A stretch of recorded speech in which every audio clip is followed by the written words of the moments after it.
അപ്പൊ വീണ്ടും നമുക്ക് മറ്റൊരു സർപ്രൈസ് വന്നിട്ടുണ്ട് കേട്ടോ. ഹസ്ബൻഡ് വൈഫിന് നൽകുന്ന ഗിഫ്റ്റ് തന്നെയാണ്.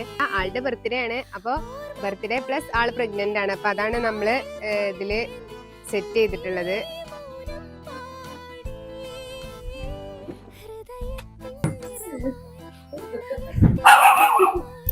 കണ്ടിട്ടൊന്നുമില്ല.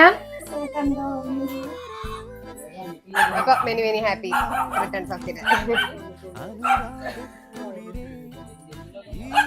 അപ്പൊ എന്താ പറയാനുള്ളത് ഹസ്ബൻഡിനോട്?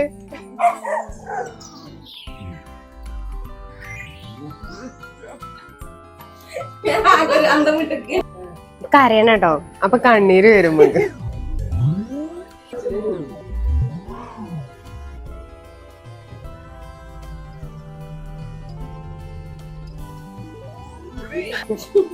Thank you.